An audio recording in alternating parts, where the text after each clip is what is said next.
Sejam todos bem-vindos ao nosso Evangelho no Lar. Vamos rogar ao Pai de amor e bondade que nesse momento possam iluminar nosso campo mental, nos preparando para a realização do Evangelho. Que o Mestre Jesus, na sua infinita bondade, prepare nosso campo mental para o aprendizado de sua palavra, que possamos aplicar em nosso dia a dia e que os espíritos superiores que nos assistem possam nesse momento fazer com que aprendamos um pouquinho mais com a lição do Cristo. Que todos nós, encarnados e desencarnados nesse momento, aqui presentes, possamos fazer o bom uso da palavra do Mestre. Nesse momento, então, nós vamos dar continuidade ao estudo do capítulo 4. Ninguém poderá ver o reino de Deus se não nascer de novo. Itens 25 e 26. Necessidade da encarnação. É um castigo a encarnação e somente os espíritos culpados estão sujeitos a sofrê-la? A passagem dos espíritos pela vida corporal é necessária para que eles possam cumprir, por meio de uma ação material, os desígnios cuja execução Deus lhes confia. É-lhes necessária a bem deles, visto que a atividade que são obrigados a exercer lhes auxilia o desenvolvimento da inteligência. Sendo soberanamente justo, Deus tem de distribuir tudo igualmente por todos os seus filhos. Assim é que estabeleceu para todos o mesmo ponto de partida, a mesma aptidão, as mesmas obrigações a cumprir e a mesma liberdade de proceder. Qualquer privilégio seria uma preferência, e toda preferência uma injustiça.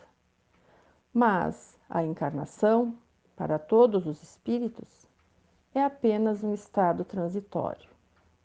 É uma tarefa que Deus lhes impõe quando iniciam a vida, como primeira experiência do uso que farão do livre-arbítrio. Os que desempenham com zelo essa tarefa transpõem rapidamente e menos penosamente os primeiros graus da iniciação e mais cedo gozam do futuro de seus labores. Os que, ao contrário, usam mal da liberdade que Deus lhes concede, retardam a sua marcha, e tal seja a obstinação que demonstre, podem prolongar indefinidamente a necessidade da reencarnação, e é quando se torna um castigo. São Luís, Paris, 1859. Nota: uma comparação vulgar fará que se compreenda melhor essa diferença. O escolar não chega aos estudos superiores da ciência senão depois de haver percorrido a série das classes que até lá o conduzirão. Essas classes, qualquer que seja o trabalho que exijam, são um meio de o estudante alcançar o fim, e não um castigo que se lhe inflige. Se ele é esforçado, abrevia o caminho, no qual, então, menos espinhos encontra. Outro tanto não sucede àquele a quem a negligência e a preguiça obrigam a passar duplamente por certas classes. Não é o trabalho da classe que constitui a punição. Esta se acha na obrigação de recomeçar o mesmo trabalho. Assim, acontece com o homem na terra. Para o espírito do selvagem, que está apenas no início da vida espiritual, a encarnação é um meio de ele desenvolver a sua inteligência. Contudo, para o homem esclarecido, em quem o senso moral se acha largamente desenvolvido e que é obrigado a percorrer de novo as etapas de uma vida corpórea cheia de angústias, quando já poderia ter chegado ao fim, é um castigo, pela necessidade em que se vê de prolongar sua permanência em mundos inferiores e desgraçados. Aquele que, ao contrário, trabalha ativamente pelo seu progresso moral, além de abreviar o tempo da encarnação material, pode também transpor de uma só vez os degraus intermédios que os separam dos mundos superiores.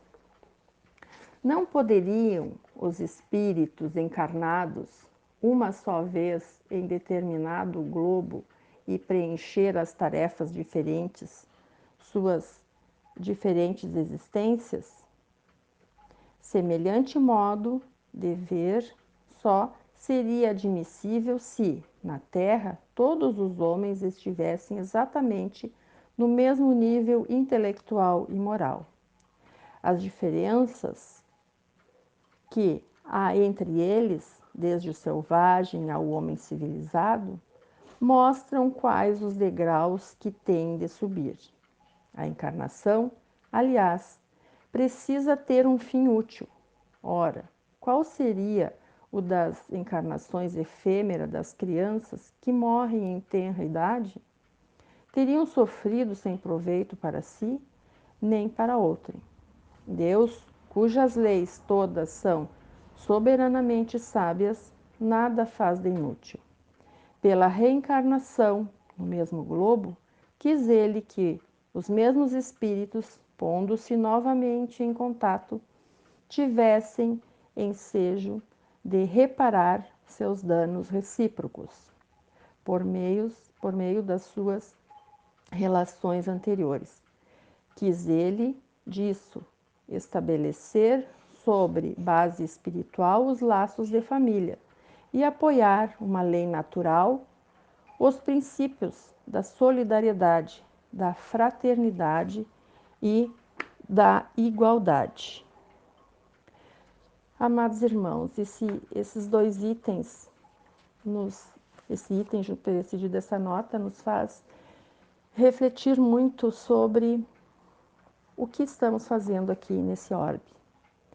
Por que reencarnamos, de onde viemos, para onde vamos? As pessoas se perguntam muito sobre isso. Inclusive, nesse momento de pandemia, várias religiões, vários ramos religiosos perguntam, né, e estudam o porquê desses acontecimentos. A mensagem deixa muito clara que a nossa estadia momentânea, temporária aqui na Terra, em um corpo material, é para o nosso aprendizado, é como uma escola. E nós temos a oportunidade de repetir de ano, se assim for necessário, porque Deus é tão bondoso que nos fez todos espíritos simples e ignorantes, e que ao longo das trajetórias carnais vamos aprendendo um pouquinho mais. E Ele é tão maravilhoso que quando não aprendemos em uma encarnação, nós temos uma ou mais para assim aprendermos a lição.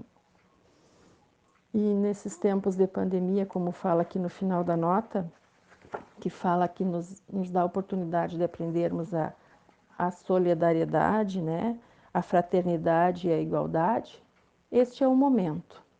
Então, todos nós que estamos nesse modo contemporâneo agora convivendo, temos que fazer a nossa parte. Estamos aqui para sermos solidários uns com os outros, até porque a doutrina espírita nos ensina isso, nos esclarece o verdadeiro sentido da caridade, que é esse dar, né, o máximo de nós, independentemente de ser uma caridade material, que é até que menos vale, mas aquela caridade moral, onde nós nos abandonamos do orgulho, do egoísmo, para ajudarmos nossos irmãos.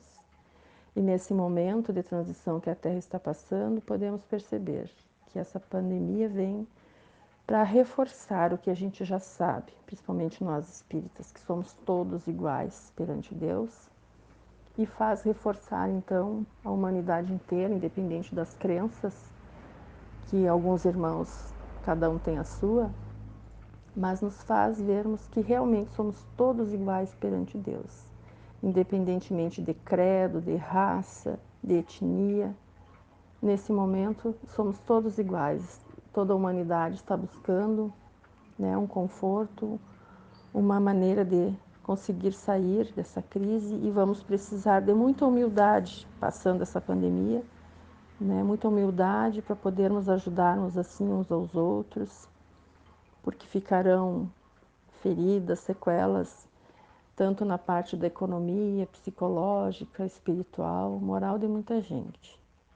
Então, agora nesse momento, vamos elevar mais uma vez o nosso pensamento a Deus, a Jesus, nosso irmão e mestre, rogando que nos dê muita paz nesta noite, nesta semana ainda que a cristandade comemora a Páscoa, embora os espíritas não tenham comemoração de Páscoa, mas é um momento que a espiritualidade maior e os homens aqui encarnados estão voltados mais para a parte espiritual e menos para a material. Vamos rogar que Jesus derrame sobre os nossos lares fluidos benéficos de paz, de muita saúde.